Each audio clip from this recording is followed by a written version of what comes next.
Πολυώνυμο είναι κάθε αλγεβρική παράσταση, κάθε αριθμητική παράσταση, κάθε αλγεβρική παράσταση που περιέχει τουλάχιστον δύο όμοια μονώνυμα, κάθε αλγεβρική παράσταση που περιέχει.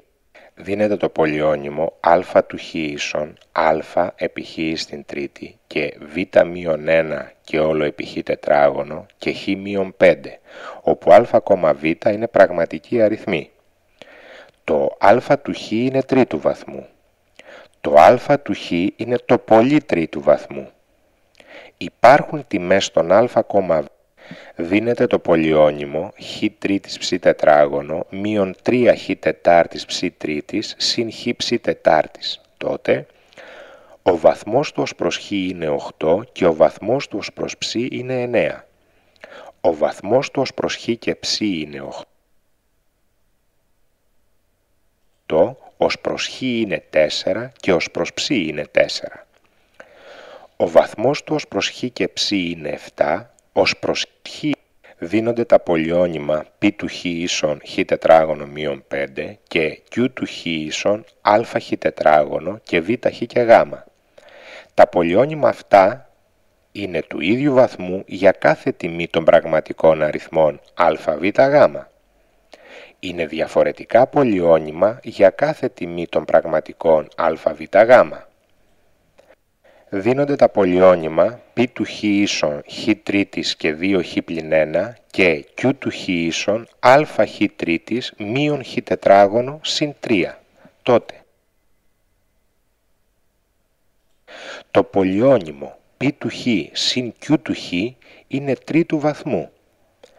Το πολυώνυμο π του χ συν q του χ είναι τρίτου βαθμού όταν α ίσον μείον 1.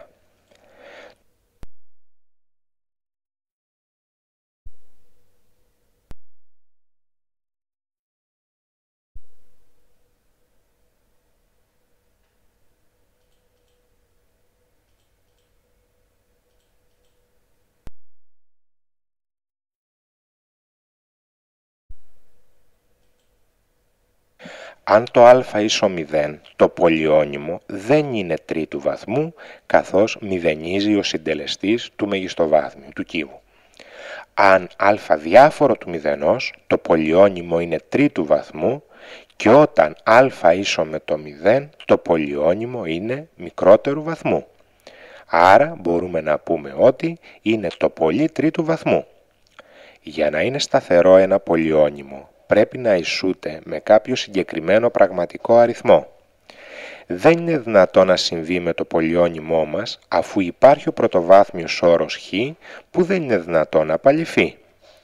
Για να μην έχει βαθμό το πολυώνυμο, πρέπει να ισούται με το μηδενικό. Κάτι τέτοιο δεν είναι δυνατόν, αφού υπάρχει συγκεκριμένο τμήμα του, το χ-5, με μη μηδενικούς συντελεστές.